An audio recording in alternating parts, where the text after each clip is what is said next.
All right, hello everyone. This is the next video in the Calculating Your Overhead series. This particular video is going to be focused on the side hustle based goals, which is the second of our fixed model style of work methods that I have listed here. This is a real project one. We're going to get into the nitty gritty on this one a little bit more. If you've already seen the ministry based goals, it's a little more touch and feel versus this one where we need some supplies and kind of got to do some theoretical stuff to go with it. So let's dive in here. With what I have, I've got a million things I feel like on my desk right now. So supplies you're going to need: calculator, pens, pencils, sheet of paper. Super old school about this. And you're going to sit down, grab yourself a beverage. Gotta love, winter time. I have a little peppermint coffee. And the first thing we're gonna do is play a lot of this is, make believe. We're kind of theorizing scenarios here. So the first thing we're gonna want to do is define how much your monetary goal is per month, or whatever time frame. I feel like monthly is the easiest way to allot the boundary for this one. So are you just looking to cover your grocery bills or maybe a car payment? My car payment is like $275, so maybe that's all I want my my income to cover with my alterations as a side hustle. So maybe that's my monthly goal. I just want it to cover one payment for me. Maybe your grocery bills for your family is $500, so you need to make $500. Maybe you're wanting to make both of these up, depending on what your scenario is. You could also set larger kind of broad spectrum goals and just say, hey, I just want to make $1,000. What does that even look like for me? 1,000. What kind of hustle would that even look like? And it's good to check these, even though this is a fixed model. It's good to check these every so often and just say, hey, what could I be doing better or differently or more to kind of hit these different values? If you already have a 9-to-5 job, which is what the side hustle kind of infers, the side hustle title of this infers that you already have a job that you work, so that kind of precludes you from putting a full 40 hours. So this is your other time in between the job. This is 2 hours at night every for 3 days a week or something like that. So we're going to define that next. So this is our monetary goal up here. So whatever you're kind of looking to, and this one's kind of an arbitrary, this is just if you just want to choose a number that makes you feel good. I kind of like to be a little more specific, because honestly, this amount, if I just got one of these covered a month, I would feel a sigh of relief. I don't need to go hard like this. I know what this feels like, and this is like kind of backbreaking. On top of another job, making an extra $1,000 can be really exhausting, depending on if you've priced yourself right or wrong. Obviously there's some variation in that, but if I just work hard enough to get rid of one of these or both of these little payments a month, I would feel so much relief. Like, that would be super nice.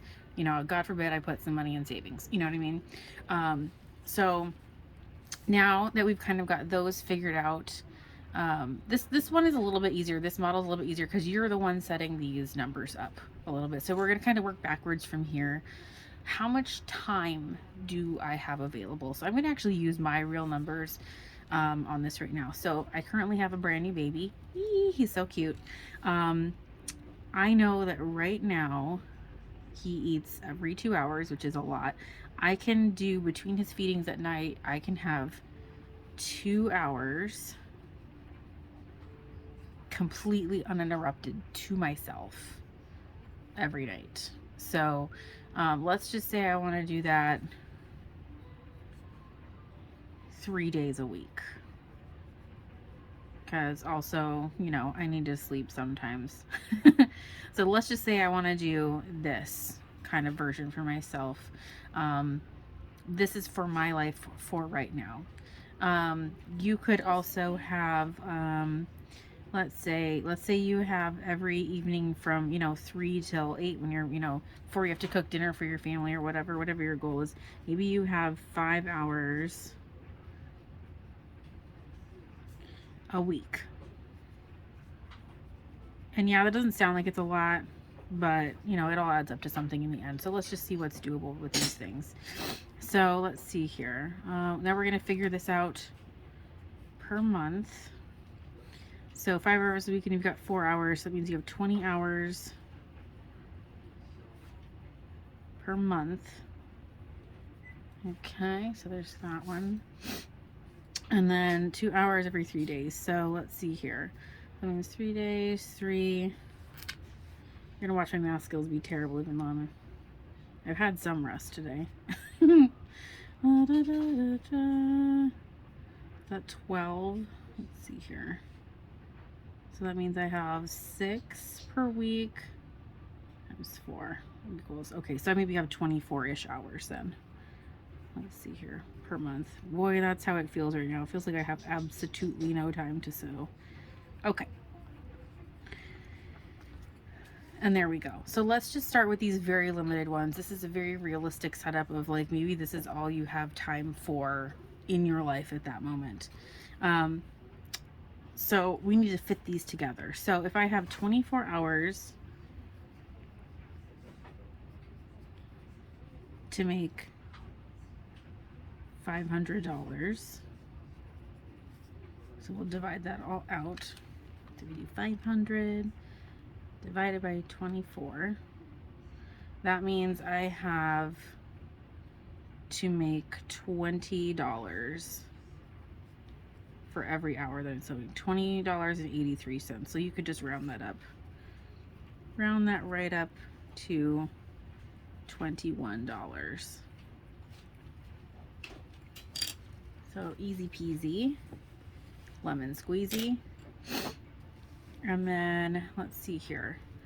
Let's do for the 20. So if you have, let's say you're gonna try to hit that same $500 for groceries. So we're gonna do 20 hours.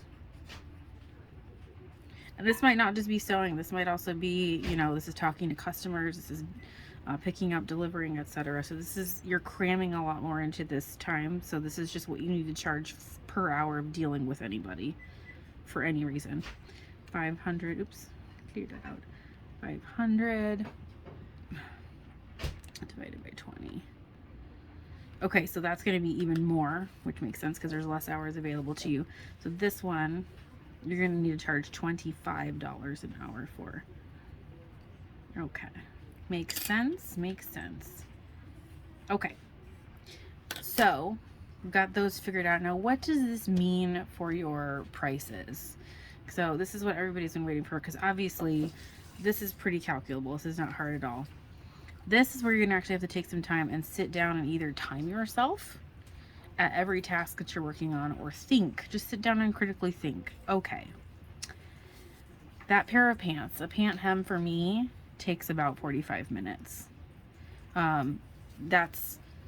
We could even just call it a flat hour for talking to the customer, pinning the customer, ironing, cutting, serging, sewing, talking to the customer to deliver it again. So that's 7 tasks I'm completing with this one price. If it takes you 1 hour to do a pair of pants, you charge them $20, $25 for that pant hem. Sounds heavy? Yes. That sounds expensive? Yes. Who cares? If that's what you're needing to charge at this time in your life, that's what you're needing to charge at this time in your life. This might also indicate to you that that's not an alteration you can take at this moment in your life. What this price means is also that you could give a discount, you could give a deal if you want to. So right now, this is what my pant hem is worth. My pant hem is worth $21, which sounds absolutely nuts to me because right now I charge 15. That's my current rate. But honestly, I mean, look at that. 21 minus 15. $6 more. So that's a $6 increase. Is that really a big deal? No, because you know what? There's no delivery fee. There's no other stuff added to this. This is just my raw time talking to the customer. So why not? And then you could still do a discount if somebody wanted to, you know, say they're going to get 3 pairs. You could give them a little something. Let's see here. 21 times 3. So $63. You could just do an even 60 for them. You know, just say, hey, let's just round that down and give you an even 60. End of the day, you know. You're going to have to go through each price, though, each service that you offer, and figure out if this is going to, you know, how this is going to translate for you. Don't be afraid, like I said, to charge what you need to charge to make this meet up with itself. Otherwise, you're not going to hit these goals that you're trying to set. And you'll be like, why am I not making money? Well, you're your first line of defense. You've got to charge what you're worth, or just don't take that kind of service. Me personally, right now, for my life, I don't feel like doing pant hems, not gonna lie. I get super little joy out of it. The driving involved to fit people because of my style of business right now, it's just not worth it for me, even at this rate. So it kind of helps me evaluate what I want to do and what I don't want to do. You can bump up these prices a little bit for bridal if you want to. Just kind of depends on, you know, what you're working on as well too. I would go a little bit higher than this even for bridal, just personally, but this is like your minimum to make sure you're hitting your goals that you set for yourself. Obviously you're going to blow that out of the water if you're taking a couple of dresses, but that also means that you don't have to overwork yourself, which is super awesome, and you could actually build a savings from this. So I have some wedding dresses, for example, that are $200 just for the hem. So I mean, I could definitely make up these numbers and these goals really fast if I just did a couple at home, which would be super lovely. So let's do another one. Let's see. Well, this would mean, let me see here. So 21. Let's go ahead and see how many pant hems I would need to do. 500 divided by 21. Oops, wait, wrong way. I would need to do 400 pairs of pants. Just kidding. That's how life feels sometimes, though, doesn't it? Divided by 21. Okay, so that would mean I would need to do about 23 pairs of pants then. That sounds hideous, doesn't it? I definitely don't want to do... Well, I've got to round that up to whole pairs of pants. So if I did 24 pairs of pants in 1 month, I would make my extra $500. And maybe you like that. Maybe you do lots of scrubs or something like that. This could be totally your jam. Maybe you have blind hemmer and you're doing a bunch of slacks. Cool. That sounds, you know, that's doable for you. That sounds terrible to me. So let's try a different one. I'm actually a lot more fond of doing the complex work just because you can get a little more money, a little more bang for your buck out of your customer and out of your, you know, talking time with them. So let's see here. Let's just pick a really basic one. I have, let's see. So we have, let's do some prices for bodices on wedding dresses. Bodices bridal. Okay. So, actually, I could have looked up some examples. So you know how some bodices take you just a couple hours. You're in there, zip, zip. You can tuck your hand up the side seam in the dress and you can get all in there and it's ready to go and you're in and out, you know, an hour per side and woohoo, you know. So let's say that's 2 hours. Okay, so that's gonna be a nice and easy one. This is where we're gonna have a little bit of fluctuation because I don't want you charging $40 to take that in. We're gonna use like inflated numbers of this just a little bit because it is bridal. I mean, you're trying to not get their dress dirty. It's, you know, customer service level, the white, keeping it clean, all those factors. You could probably, and you probably should, either double or triple this just for yourself. Because you'll want to be taking less bridal anyways because they're larger pieces. Pants, I mean, shoot, I can fit 24 pants on my table all at one time, whereas, you know, a singular dress, I can only fit one dress on my table at a time. I can only fit 2 dresses in my closet, or 3 in my closet, or whatever. So there's lots of factors to take into account. Let's see here. So 2-hour bodice, like I said, if we do the $21 an hour base, I'm going to go ahead and times that by 3. Let's just see what that looks like. And I'm talking a basic, I'm talking a column dress that is super lightweight, has just enough sparkle on it to like not need you to be perfect. Like it's not crepe. We're not doing a crepe perfection situation. I feel like I almost should just charge more on crepe when I see it, because it's just so unforgiving. Let's do 21 times 3. So that's going to give us a base rate of $63 times the 2 hours. Okay. So look at that. So we have, oops, I was totally not in the frame, but that's okay. That's still, so that could be your actual, like your little base rate is $126. And that's for a plain Jane, no frills, no re-leveling the, you know, the sides. So you know how when you have the bodice and you take in the sides, and then you have to like re-angle it because now there's a huge jump. It's not including that. This is just for a plain sides in above the waist. Because like this, you have to re-angle it. That's also why I charge separately for each little piece of an alteration that I do. So yeah, when you take the sides in, I just charge the sides in. For the re-angling at the top, I'm gonna draw this a little bigger. You know how there's like that jump and you have to like re-angle it? Do you guys know what I'm talking about? I charge separately for that one. So I charge, you know, another $60 or whatever, because that doesn't always exist on the dress. Sometimes you put it together and it meets up really well and you can kind of adjust it. So I would charge this for the side seam, so this for this one, and then 60 up here. Boop, boop, just like that. Sorry, I should make that darker. If I'm gonna write it, I should write it. So that would mean for the bodice, let's write that down, bodice, sides in, this is like a super complicated, like a level 1. Let's just say, let's just give it a little level 1 difficulty. And you can agree, disagree with this price. That's fine. The method is what matters. So you're the one who gets to decide at the end of the day what, you know, your time is worth. This is just how to reach this simple number goal. Let's see here. And this has no other overhead factored into it, as you can see. This is a very simple method. And on the re-angling. Angle at top. That's how I write it on my tickets. So we have 60 and 126. Let's see here. It's 126. Oops, I just did 2 together. I'm lost without my, oops, I need to clear that. Lost without a calculator. 60. So that would be 186, which is actually pretty close. I usually just write, if I'm having a quick day and I'm trying to go fast, I'll just write 180 for this whole situation here. So that means 186 for sides in and re-angling the top. Hope that makes sense. Clear as mud. So I have 2 little examples there, one from Alterations Land and one from, you know, this is ready to wear, and then one from Bridal.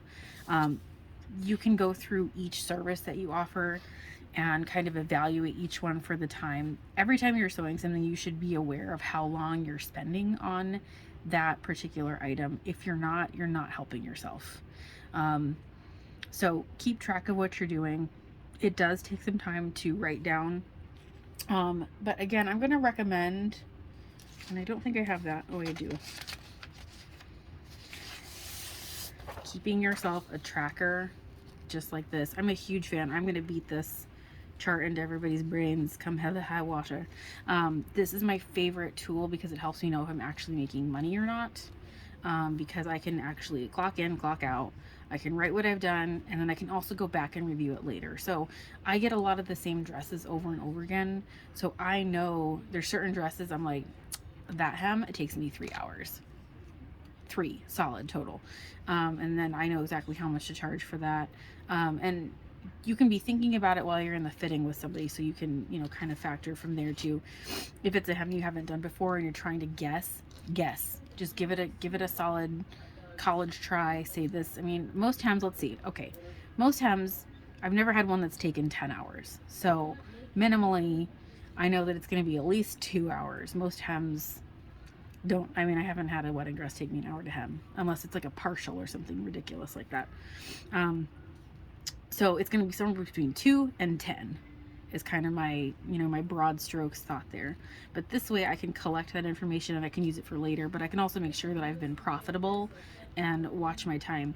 I think that's going to be especially important for when you're using this method of calculating your, this is calculating your overhead. Calculating your hourly is more like the right way to describe this. This doesn't include taxes. This doesn't include any sort of overhead. This is your entire take home. So this doesn't factor in all those extra things that you need to actually run a business. This is just money. So you're still, and honestly, I think you should build it in. I think you should build in the time for you to, the time that it takes. You need to earn the money for threads, anything consumable, distilled water, rotary blades, chalk, cups. Like, you still need to have cups and interfacing and stuff like that. So I would do, this is your hourly rate, but I would have the factoring in of your supplies as well. So, because you got to pay yourself and you got to pay your workroom, even if you're doing just a side hustle, because this number is what you're going to take home, but really it's not. At the end of the day, you are probably going to make 17 out of this after you've used some money from your supplies to make the purchases that you need. Because I mean, every dress uses cups, and cups minimally are $2.50. So, that's got to come out of somewhere. And honestly, it shouldn't come out of your pocket. It should be billed to your customer and covered through that. Like, you shouldn't be having to take out of your money here. So this is just the first step to figuring this out, the availability. So from here, I'll grab another sheet of paper. And you can stop here with it. You can just leave it like this if you don't want to overcomplicate things, but this is going to be harder for you to make money at, because this is not all of the story. This is just a little piece of the picture, if that makes any sense. So from here, because this is just what you need to get paid, just for you as a person, but the other factors are your consumables. So everything that's on your shelves that disappears over time. And I'm going to get a sip of my beverage. And honestly, if you wanted your side hustle to just cover your coffee, you can factor that out too. If you don't want to go into this whole next section, that's absolutely fine. But I'm going to encourage you to do that, to try this section. There is more to collect. But at the end of the day, it's just not the complete, this is not the complete story of your sewing business. It's just not.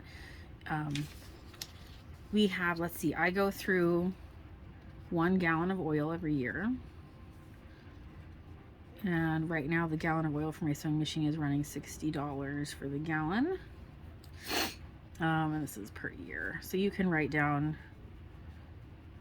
and you can break this down into, months or whatever, to break it down. Write down your unit of measure. So this is the time. So however many times, maybe you order cups. Let's say you do a cup order. Let's see, 60, let's say you order 60 cups every year. I don't know how many you guys buy. I feel like I'm always buying a million though, isn't it nuts? How am I going through so many? Let's just roughly say I'm going to put in $3 a piece to account for shipping. So let's say we're spending $180 a year. Let's do yearly on cups. Like, I want that covered. Don't you want that? That's already 2 big expenses right there. I want my customers paying for that. I don't want to pay for that. That's not my fault. Obviously this is my machine maintenance, so these are the things that kind of go into there. Let's see here. My chalk has lasted me like 2 years. My chalk has lasted me a long time. I use wax chalk. Let's see here. This list is going to get long. I'm going to just start with the basics on here. so you guys can kind of get the feel for it. This one is what takes a while, and I know this is why people skip it. My box of chalk cost me $30 and it lasts about 2 years. So I'm going to write $30 per year. Let's see here. Let's see. Scissor sharpenings. Let's see here. That's going to go under maintenance. I have all, these are all just things that go away. You can separate them into maintenance items or like hard goods. It's whatever you need to see. Let's see here. I'm going to put a thread. I usually give myself about an allowance of $100 for thread every year. Let's do per year. Snaps. Oh, interfacing. Oh man. So I hit the interfacing sale pretty hard when it goes on sale. Let's see here. I usually buy 4 different kinds, and again, I spend about like 150 there. Let's see. Tune-ups. I do my own tune-ups. You could factor in, you know, $60 for a tune-up or whatever yours locally costs you. Let's see here. Scissor sharpening. I'm gonna put / sharpening because you might not have a good sharpener in your area and you just buy new scissors. I'm gonna write $30 because that's pretty normal for a Fisker. I'm just gonna do, these are mostly per year ones. I guess we're doing that. So let's start with that. Yeah, let's just start with these items to get a base idea.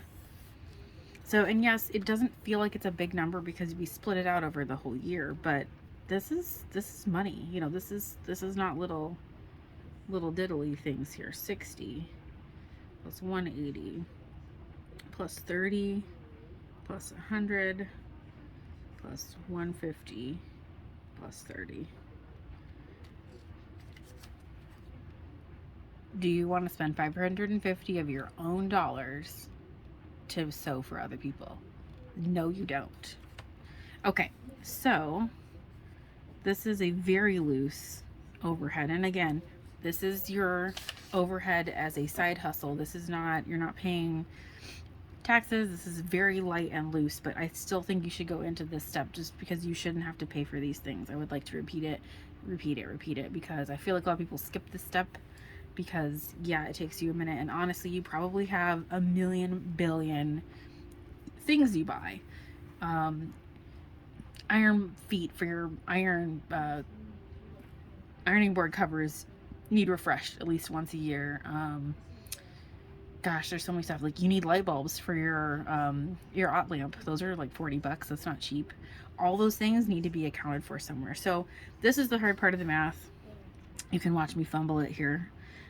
So this is expenses yearly. Okay, so how do we bring these two numbers together? So how do we bring this hourly and this, how do we make them come together? This is the fun part. Okay, so this is for 365 days out of the year. And if I'm only working, let's see, I should have looked this up ahead of time because I always mess this up, how many work weeks there are in a you know, in a year. So if I'm working 24 hours a month, pulling back that number, so let's say my life never changes and I can only sew 24 hours a month for the rest of my life, which that's why you should revisit this. Your life changes and your availability changes through the course of your life in the year, so you should revisit this part at least. It doesn't make it a different model style. It doesn't make it variable in that sense, but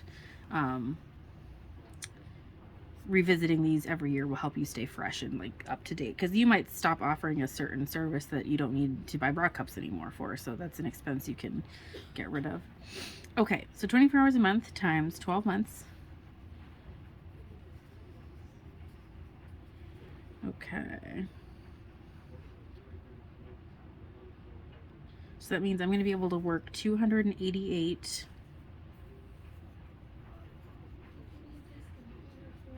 hours per year.